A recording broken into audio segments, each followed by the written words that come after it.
Hey bass friends, so today I wanted to do something a little bit different. While I've been messing around with recording upright bass, I've also been working on a master's degree in audio technology or music technology. And so one of the things I was working on was reading through how to mic certain instruments, and I found in the book that I was reading, which is the Audio Engineer's Handbook, is that he had listed there 10 different miking methods for miking upright bass, and I didn't want to try them all because some of them seem pretty similar. There were a few that really stuck out to me that I wanted to try out and that I wanted to use because, as they say in the book, I've also noticed that miking an upright bass can be really difficult and complicated, and it's not very easy to get a very good sound miking it upright. You can get a decent sound just by throwing a mic anywhere, but it actually really matters a lot where you put the mic. Not just where in relation to the bass, but also how far away it is from the bass, how high and low it is, how close to the F-hole it is. There's a lot of variables, and so it's kind of difficult to just figure it out on your own. So I liked that the book had a few different locations that seemed to work really well. So I wanted to try those out, test them out, because I've looked on the internet to try to find good miking techniques for upright bass.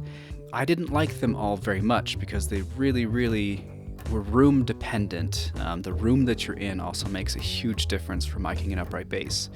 So if you don't have any acoustic treatment, in this room I have a decent amount of acoustic treatment on my walls, but if you don't have any, it makes a huge difference. So if you just plop a mic in front of you, if it's too close, it'll be too boomy and it won't sound very good, and it'll be really difficult to EQ and get to work inside of your song.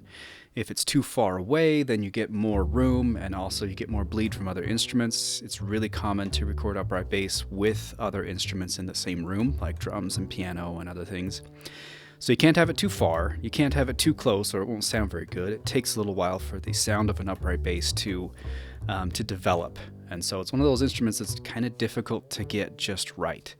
So those components all make a difference. And so we're going to talk about positioning the microphone, where to position it, how far away it usually is. Generally speaking, around 18 to 24 inches away from the bass, but we're going to talk about a few different locations, and as well as we're going to talk about a few unconventional miking methods that were recommended to me that I haven't heard anybody talking about on any YouTube videos or anywhere that I've looked at, and I wanted to show them to you today. So stick around. I think there's 6 or 7 different miking techniques that we're going to talk about. We're going to show you how those sound. So none of the audio samples that I'm going to put on here have been altered. I haven't EQ'd them. There's no compression. It's just the microphone that I was using, which are both, the microphones that I'm using are all SE Electronics microphones. I have a large diaphragm, small diaphragm, and then I also used an SM57. So they're all relatively cheap microphones. They're not expensive. Most people could afford to buy at least one of these microphones. If you have an upright bass, you probably can. And then those are going into an SSL12 audio interface. I don't have any special things enabled on it. It's just a straight interface into Pro Tools, and that's it. So I haven't done anything special. The only things that I have changed is phase alignment when I do multiple microphones. But other than that, just made sure that levels were about the same. We're just taking an upright bass and we're putting a mic in a few different places, and you'll be able to see in the video that I took that, where things were. And we'll go through them one at a time, and you can tell me what you think of each of these techniques and how it went. So hope you enjoy, and stick around to the end for the unconventional methods. So this is technique with the microphone about 18 inches away from the bass, but below, more towards the floor. And the microphone's pointing up slightly towards the bridge. It's a large diaphragm condenser microphone. But let's see how it sounds. So we're just going to play a little bit in B flat and see how it sounds.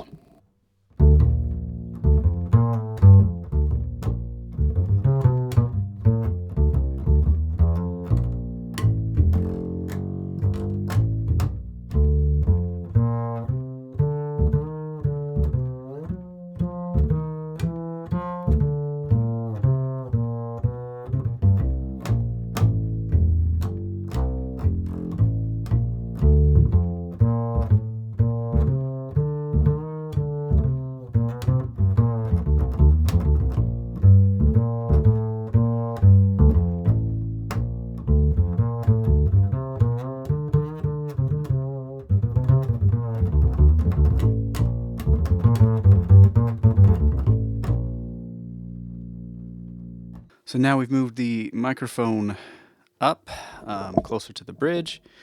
With the microphone up higher, it's pointed directly at the bridge, just slightly below. This is the same SE Electronics X1S, but this is a little bit further up than before, away from the floor.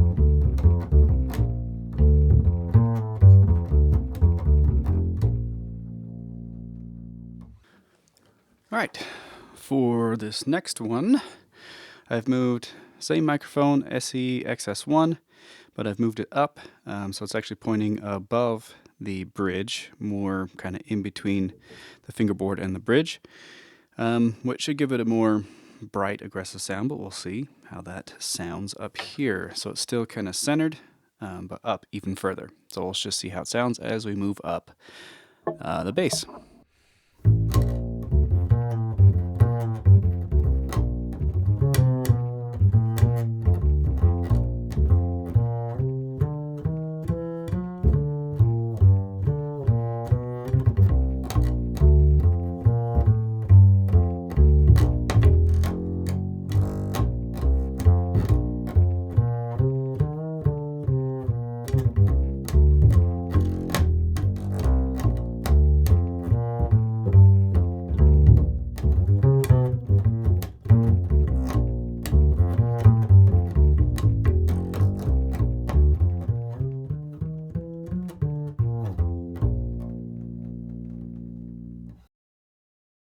Okay, for this next technique, this is one that I've seen the most on the internet probably.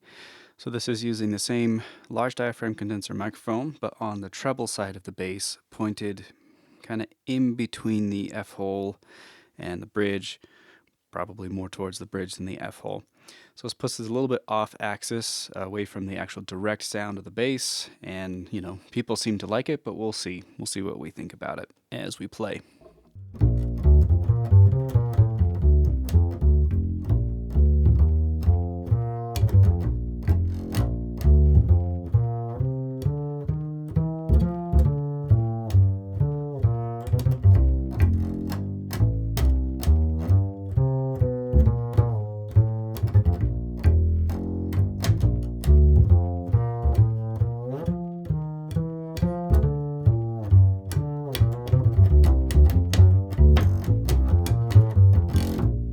For this next one, I have actually moved the front mic even lower. It's almost as close to the floor as I can get it, but it's pointed up towards the bridge.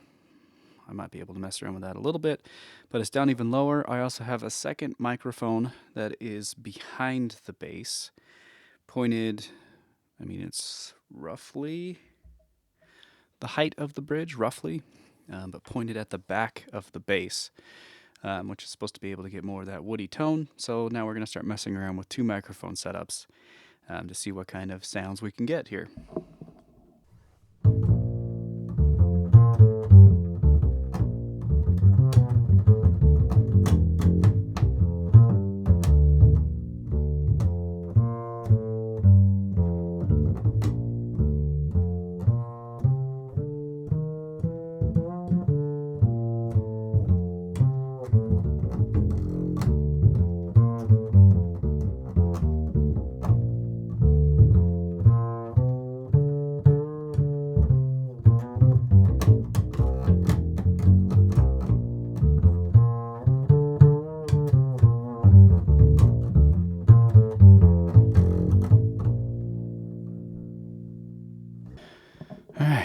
And for my next trick, I've kept the microphone down below, pretty low. I like that sound. I think it's dark and nice and lovely and sounds uprighty.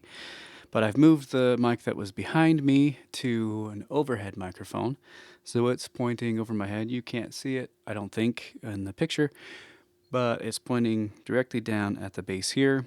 There is some sound baffling up above, so hopefully it doesn't catch a lot of those reflections off of the ceiling, which it shouldn't, because that's at the microphone's null point anyway. So we'll see. We'll see how that sounds mixed together with that lower microphone and then an overhead.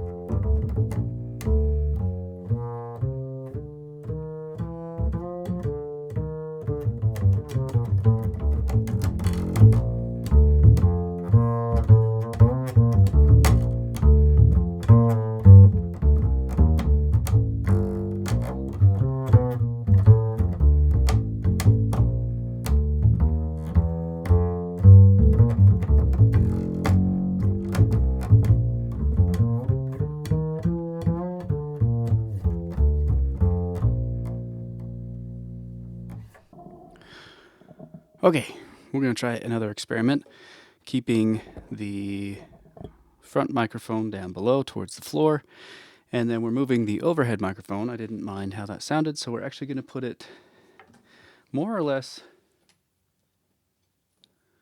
where my ears are, roughly. So hopefully it should hear more or less what I hear, in theory. We'll see. Catch a lot of the room noise. This room doesn't sound so bad, so we'll see how it sounds.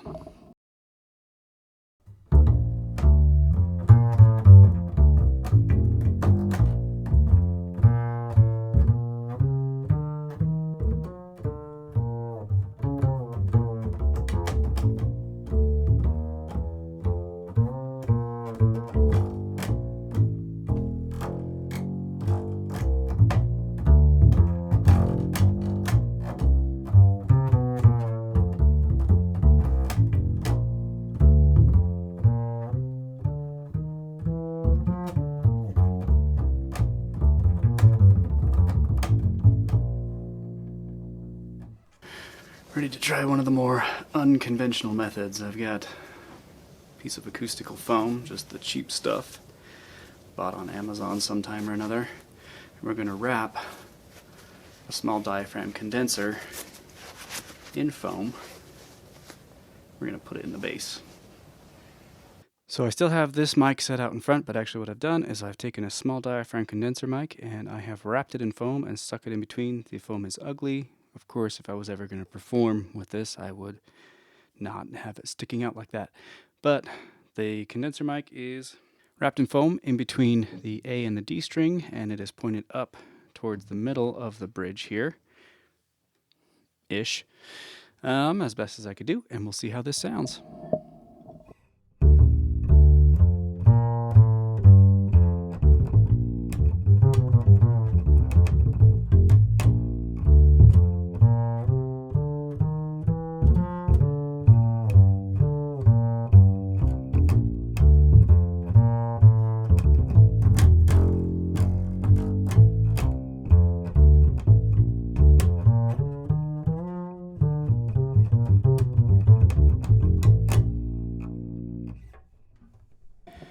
And for our next unconventional miking method, take the same small diaphragm condenser. You can do this with an SM57 or any other, dynamic microphone you want.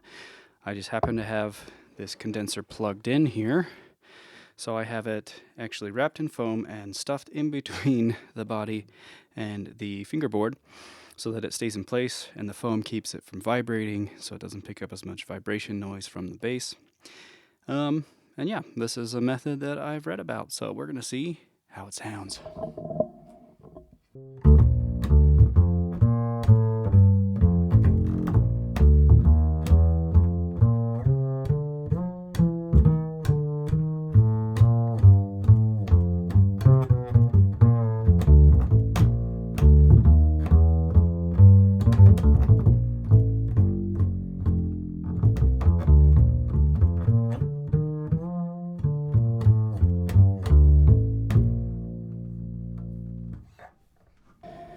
All right, for this next one, I have swapped out the small diaphragm condenser. It's still snuggled up here in this foam in between the in between the fingerboard and the body of the bass. So the foam is holding it in and protecting it from vibrations.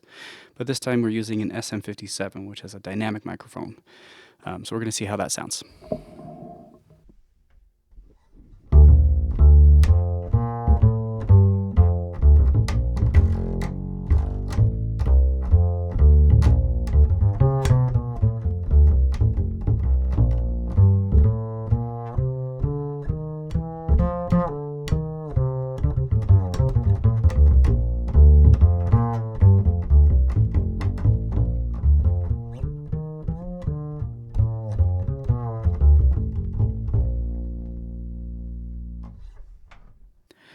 All right, well, I hope you enjoyed that. I enjoyed putting that together. It was a lot of work running back and forth between, the microphones and Pro Tools and the bass and playing and adjusting microphones. But it was a lot of fun. I hope you enjoyed it. Hopefully you got some information out of it that was useful.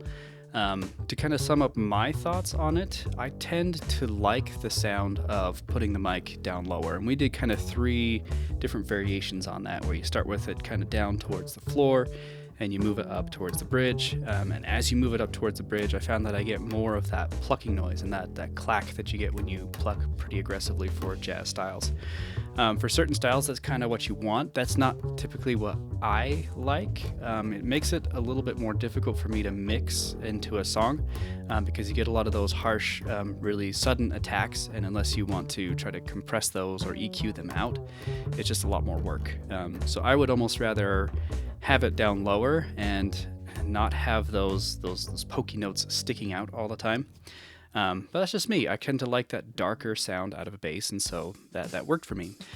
But then we moved the mic off to the side, right, towards the treble side of the bass. And I think that just kind of accentuates the boxy tone of the bass, which I don't necessarily like. It kind of brings out some of that lower mid-range boxy sound, and it's usable. I think it sounds fine, but it wouldn't be my choice. I'd rather have it in the center towards the bottom there. I wouldn't use it as much, but that's the one technique that I've seen recommended the most on YouTube and other places. But it wasn't my favorite. It really wasn't. And then we moved to some double miking methods, and we did a few double miking methods where we have a mic out front towards the bottom, my preferred method, and then we tried some other, like the small diaphragm condenser out to the behind the bass. And I think as far as capturing some of that nice low end sound, if you have a good sounding room, it can kind of give you that warm woody tone. And I might have paired it, if I had wanted to do some more experiments, I might have paired that rear microphone with maybe a microphone further up on the bridge, or something like that, where I get some more of that brighter aggressive tone, and then pair that with something a little warmer. And then we went to kind of an overhead. I was actually surprised at how much I kind of liked the overhead sound. It lacked the low end just on its own. But then when you pair it with a mic out front, it tends to be able to, I think it pairs really well with having a mic down low where it gets that really warm, full, bassy sound. And then you pair it with an overhead to give you more of that definition. So I think as a combination, those two work really well together, and I'd probably do that again. But once again, the sound treatment in your room matters a lot. I have sound treatment above that spot. That's why I set the bass right there in that particular spot, because it happens to be the spot in my studio where I have the most sound treatment. So I have treatment above, I have treatment behind, so it kind of minimizes a lot of the room noise in that position. So it will probably sound different if you do it in your room, but you can try it out and see what you think. And then, not that it was recommended to me in any book or anything, like, the recording engineer's handbook didn't have anything in there about, setting your overhead mic, just by your ear there. That was just an experiment. I was like, what? Would it capture what I hear very well? And I could probably have adjusted that microphone so it was better positioned if, I wasn't the one also playing the bass and then having to listen to it later. But it was like having the overhead, but worse. It didn't sound as good. Like, it sounded okay together with the with the lower mic out front. But yeah, it wasn't my favorite, and I probably wouldn't do it again. It just gets in the way, and it doesn't sound as good as other things. So take that from that what you will. And then we did some other experiments. Oh yeah, we went on to our wedges, our unconventional methods. And I was actually pleasantly surprised with how well they sounded. I mean, the one where you put the small diaphragm condenser in between the A and the D string, that was actually Tony Bennett's bassist used to do that, according to the book there. And I think that would work for live as well. I don't think you would get very much bleed if your mic was positioned like that, and I don't think you get much bleed from other instruments. I don't think you'd have a lot of issues with feedback unless you had, a monitor right in front of you, blasting sound at you from the front. But I think that's a really useful way to do it. I like that. And if I didn't have a pickup, or if I wanted a really nice tone, even live, I would probably use that technique. I mean, I would make my foam more positioned better, but I think that would work really well. And then the one where you wedge the microphone in between the fingerboard and the body of the bass, also surprised at how well that sounded. It had a little bit more attack, it had a little bit more definition than the one wedged in between the A and the D string. But when I'm plucking it, it makes it actually more difficult to pluck, because I tend to, kind of hang my thumb behind the fingerboard sometimes. So it changes the way I pluck, and I would have to kind of mess around with how I figured that foam and how it was wedged in there. So I think it sounded good, and I think it's usable, but when you look at it compared to how it sounds with an SM57 versus a small diaphragm condenser, I actually don't like how the SM57 sounds. I don't think it has enough bass. I don't think it has enough, nice of that nice warm tone that I would want. If I was pairing it with something else, that'd be fine. Or if I was playing live and I didn't have a pickup, or I just wanted a nice tone playing live, that would probably work. The SM57 would kind of reduce the amount of feedback that you could potentially get with all the other instruments and monitors on stage and all that. So I would probably use that if I didn't have a pickup, or if I didn't want to use the pickup. But I didn't like the tone as much as with the small diaphragm condenser. I think that I got more of a well-rounded tone and more of a warm tone. So I would prefer the condenser microphones over the SM57, but that's just me. So you let me know what you think in the comments below. Are you going to try any of these methods? Or any of these methods sound like something that you would want to try? Because I hope it was helpful. I didn't find a lot of these techniques out there. So hopefully it gives you an idea of some ways that you can mic your bass to sound good in, rooms that aren't necessarily the best for it, because you really want a room that's pretty big and you want high ceilings. I don't have high ceilings. My room is not designed for recording upright bass, and so I found that these miking methods gave me a really good tone in a room that isn't designed for this kind of thing. So hopefully it helps you in your home recording and making sure that you get a good tone out of the bass. Yeah, let me know what you think in the comments below. Thanks for watching, and we'll see you in the next one.